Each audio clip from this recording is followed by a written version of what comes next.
এটা হলো একটা জাদুময় কোম্পানি, কারণ এই কোম্পানিতে কর্মচারীরা তাদের বসের সাথে হাত মিলাতে পারলেই তারা কিছুটা লম্বা হয়ে যেত। এমনকি হাত মিলানোর কারণে তাদের বেতনও অনেক বেড়ে যেত।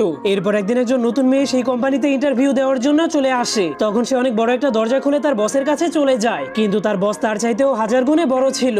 এজন্য বস ম্যাগনিফাইং গ্লাস দিয়ে সেই মেয়েটাকে দেখতে শুরু করে, যা দেখার পর বস তাকে চাকরিটা দিতে রাজি হয়ে যায়। কিন্তু সে তার বসের সাথে হ্যান্ডশেক করতে গেলেই তার বডিটা কিছুটা বড় হয়ে যায়। এরপর বস তাকে একজন ম্যানেজারের সাথে কাজ করার জন্য পাঠিয়ে দেয়, কিন্তু সেই ম্যানেজার তাকে সারাদিন বকাঝকা করতো আর বলতো তোমার কাজ ঠিকমতো হচ্ছে না, কারণ সে যে কম্পিউটারে কাজ করতো সেই কম্পিউটার তার চাইতেও 5 গুণ বড় ছিল। তবুও সে দিনরাত অনেক পরিশ্রম করে তার কাজগুলোকে সঠিকভাবে কমপ্লিট করে ফেলে, যা দেখার পর তার বস অনেক খুশি হয়ে তার সাথে আবারও হ্যান্ডশেক করার জন্য চলে আসে, যার ফলে মেয়েটা আবারও কিছুটা লম্বা হয়ে যায়। এরপর থেকে এভাবেই অনেক বছর কেটে যায়। এজন্য মেয়েটা এখন অনেক বড় হয়ে যাওয়ার কারণে সে একাই 3টা কম্পিউটারকে চালাতে পারে, যার ফলে সে তার বসের সাথে অনেকবার হ্যান্ডশেক করার কারণে সে ওই কোম্পানির সব ওয়ার্কারদের চাইতে অনেক বড় হয়ে যায়। এমনকি তার বেতন